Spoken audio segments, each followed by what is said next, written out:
Speaking of Donald Trump, we're still talking about Jeffrey Epstein, and he has a problem with that. He has a really big problem with people talking about Jeffrey Epstein. I think you might be able to figure out why. Your memo and release yesterday on Jeffrey Epstein, it left some lingering mysteries.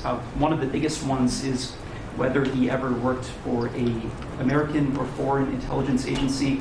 The former labor secretary, who was Miami U.S. Attorney Alex Acosta, he allegedly said that he did work for an intelligence agency. So could you resolve whether or not he did? And also, could you say why there was a minute missing from the jailhouse tape on the night of his death? Yeah, sure. Could I just are you still talking about Jeffrey Epstein? This guy's been talked about for years. You're asking, we have Texas, we have this, we have all of the things. And are people still talking about this guy, this creep? That is unbelievable. Do you want to waste the time, and do you feel like answering? I don't mind answering. I mean, I can't believe you're asking a question on Epstein at a time like this, where we're having some of the greatest success and also tragedy with what happened in Texas. It just seems like a desecration, but you go ahead. What an offensive piece of trash. It's a desecration to talk about how you're on the Epstein's flight and client list that you talked about consistently until right now, when it's finally staring you in the face, and you've given all kinds of excuses, and you've led your people like Pam Bondi and Kash Patel to continue to cover it up. But now he wants to use those dead kids in Texas as cover for his ass. The worst of the worst. Wouldn't even let Pam Bondi answer it first. And he asked her again, are you sure you want to answer that question? Because you might accidentally say something that I don't want you to say. But she answered anyway, and guess what? She didn't make it any better. In February, I did an interview on Fox, and it's been getting a lot of attention because I said, I was asked a question about the client list, and my response was, it's sitting on my desk to be reviewed, meaning the file along with the JFK, MLK files as well. That's what I meant by that. Also, to the tens of thousands of video, they turned out to be child porn downloaded by that disgusting Jeffrey Epstein. Child porn is what they were. Never going to be released, never going to see the light of day. To him being an agent, I have no knowledge about that. We can get back to you on that. And the minute missing from the video, we released the video showing definitively. The video was not conclusive, but the evidence prior to it was showing he committed suicide. And what was on that, there was a minute that was off the counter. And what we learned from Bureau of Prisons was every year, every night, they redo that video. It's old, from like 1999. So every night the video is reset, and every night should have the same minute missing. So we're looking for that video to release that as well, showing that a minute is missing every night. And that's it on Epstein. Did you guys hear her stumble over that words? Maybe you heard that. She said, the video shows definitively, not conclusively. We released the video showing definitively. The video was not conclusive, but So the video is bold. Is what it is. They released this video. Dan Bongino said it the other day too. I mean, you're not going to really believe anything from this video because it's complete garbage, but we're going to release this video anyway. We do have video. It's not the greatest video in the world. I don't want to set expectations on fire. Just to make it seem like we tried something, when in reality, Donald Trump is tired of you talking about Jeffrey Epstein. You might want to ask yourself why he's tired of you talking about Jeffrey Epstein. But he's not tired of talking about Joe Biden. The Fox News, I just saw that there on the website, is not tired of talking about Joe Biden's cognitive decline, bro. But he's tired of talking about Jeffrey Epstein. You just pause for a couple seconds trying to figure out why. So again, I talked about yesterday how there's MAGA folks that came out. Alex Jones is crying. Other folks are like, I can't believe they would do this. Pam Bondi is making Donald Trump look bad. What is she doing to him? She is a liability to him. She's one of the guards standing in front of the information being released about who he is. Here's one of those crazy QAnon folks. Her name is Liz Crokin. Apparently she went on this random ass show. Right-wing Media Watch finds these things. And listen to the way that she thinks Donald Trump is playing 5D chess by being so upset about anyone still talking about his best friend, Jeffrey Epstein. Everyone's so mad, as they should be, that he said that. And I'm thinking, Oh, yeah, this is brilliant. Like, where has this anger been for the past decade? I have been so pissed, so frustrated, screaming at the top of my lungs, touring the country, giving speeches exposing Jeffrey Epstein. I have been so pissed and angry and riled up about this for years. And now I'm starting to see everyone else bring up that kind of energy. And now I'm thinking, that was brilliant.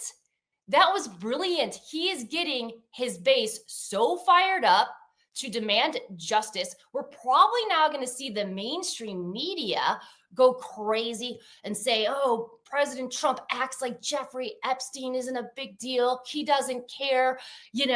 How horrible is this? Well, what a brilliant way, Hannah, to get the mainstream media to cover Jeffrey Epstein. I mean, I kind of feel like we're seeing a little like classic President Trump kabuki theater 5D chess here. Apparently, Donald Trump was playing kabuki theater 5D chess. Does she realize that kabuki? Anyway. So this lady, it was on the Hannah Faulkner show. I know it's random, but this is the thing. This is the mindset of people who still want to believe this stuff. He's playing 5D chess. What he's doing is he's changed. He's made the media start to focus on Jeffrey Epstein because they were totally ignoring it before. They weren't listening to all the times that they talked about how they have all these Epstein files and everything's going to be exposed, and asking about when he's going to let go of the JFK and the MLK files too. No one ever said anything. There was no media coverage of this. Now they're going to start covering, and he's going to finally release them. He's just waiting for the media to start paying attention to Jeffrey Epstein because no one's ever heard of him before he then releases the names of Bill and Hillary Clinton. Man, that's just the Hannah Faulkner show. Other folks that maybe want to cover for this guy, they're not doing that, are they? As it turns out that the DOJ and the FBI have concluded that Epstein didn't have a client list and died by suicide, according to a memo detailing the findings obtained by Axios. Now, again, does this put to bed like all inquiries? Of course not. People can continue to speculate as much as they want. And I think there's still open questions here regarding how did Epstein make his money? Right, that's a very serious open question. And the speculation for a long time was he made his money from blackmail. But the DOJ and the FBI, again, run by people like Dan Bongino and Kash Patel and Pam Bondi, are telling you, I'm not telling you, they're telling you, people who are members of the Trump administration, people you elected and put into these positions to get you the truth on this matter, are telling you that he didn't, in fact, he was not murdered. He did not keep a client list, and he did not blackmail powerful figures. Okay, right? That is the thing that they are saying, not I. They are saying this. If you're willing to throw that over and claim they're lying, then I'd like to see you present your evidence that they are in fact lying. Because I know Dan. I don't think that Dan Bongino is lying to me. I know Kash Patel a little bit. I don't think Kash Patel is lying to me. I don't think these people are lying to me. Which means that if somebody else continues to claim that they're lying, they ought to provide their evidence at this point. And now is the point at which the facts on the ground have changed. And so either you ought to shift your opinion based on the facts that have now emerged, or you ought to acknowledge that this was never a fact-based inquiry in the first place. What? Wait, the facts on the ground have changed from the folks who said the facts on the ground before were complete opposite of that. Yo, listen, Ben Shapiro believes Pam Bondi and Kash Patel and Dan Bongino because he kind of knows them a little bit. I'm sorry, he knows Dan Bongino, but he only knows Kash Patel a little. So believe Ben Shapiro when he says, they just told me the facts on the ground have changed. So unless you can prove without all the evidence that they say they have, if you can't prove it, then it must be just believe whatever the hell it is that they say, despite what they've been saying. Not before they got into office, once she was in position of power, said she has the damn thing on her desk. So where did it go? The facts on the grounds have changed. Understand how they do things like that. So people who want to listen to him would sit and go, the facts on the grounds have changed. Have you guys known that the facts on the ground have changed? What facts have changed on the ground, and what evidence did they provide to let you know that the facts have changed? It's strictly based on them saying, I just said the facts on the ground have changed, when the facts have not changed at all. What's changed is their commitment to reveal the information, because that information has types of things in it that they don't want you to see nor hear about. One of those people that Ben Shapiro says he trusts and he knows a little bit is Kash Patel. I played a video of him yesterday talking about how the FBI director back in 2023, talking to Glenn Beck about how the FBI director is the person who would have this information, and if he's not releasing it, he's covering it up before he was the FBI director. So there's a little bit more of that conversation that I also discovered. And I was like, this fits perfectly for the guy that Ben Shapiro trusts with this information and how the facts on the ground have changed. Watch how he still talks about this. Just like the manifesto from the Nashville school shooting of the Catholic school, we still haven't seen that, right? It's not the Nashville police or PD saying we don't want this out. The FBI airmailed into that operation and said this is not getting out. Because they do that because this is another government gangster operation. All these local law enforcement communities get funding from the DOJ and FBI for local programs. And if you don't cooperate, you're not getting your $1 million for this, and you're not getting and that's a lot of money to these local districts. That's how they play the game. That's why you don't have a black book. You don't have Jeffrey Epstein's black book because the FBI presses on local law enforcement, whoever may have any kind of control, and threatens their funding so that they'll do as they say. This before he got into this position. So why is it still happening now? He's telling you guys the game. We've heard Donald Trump talk about how he wants to throw on the fact that anything that's funded that he doesn't like, he'll pull that funding so he can affect their decision-making and the way that they run their agencies going forward. He's telling the game right there. That was in 2023. So now that he's in power, and as he said, has access to this stuff, he's not providing it. And apparently he's leaning on folks to make sure that they don't either. This is what he wanted Donald Trump to do before he got his eyes on the whatever files that they're now hiding. This is what he says Donald Trump should have done. Watch this. So, but the black book, it's not just sitting. I mean, that's Hoover power times 10. And to me, that's a thing I think President Trump should run on. On day one, roll out the black book. And not just that. On day one, roll out all of the text messaging communications we were told were deleted. On day one, play the rest of the video of the pipe bomber. On day, one of the reforms I talk about in government gangsters is you need a central node to be continuously declassifying.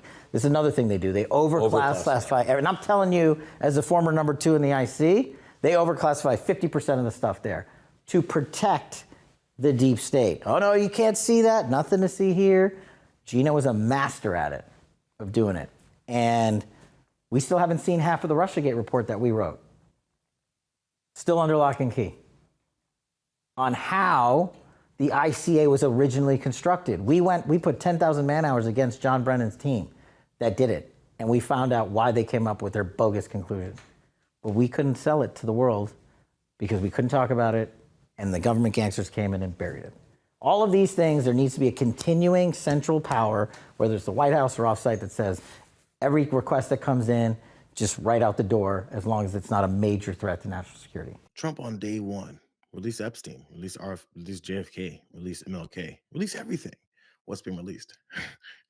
Matter of fact, why are you still asking about this has been the response. So what's the guy who said he should have done all this doing about it? He's covering it up. Last thing, you guys, this is what he's covering up. Author and journalist Michael Wolff, he's one of these folks who gets people to talk. And at one point, he was talking to Jeffrey Epstein before he committed suicide, and some of the relationships and things that he had with Donald Trump. Maybe this is some of the stuff that they saw and heard about. I'm just pointing it out. Some of the things that they saw and heard about that has them so tight-lipped now. These pictures exist, and I can describe them. There are about a dozen of them.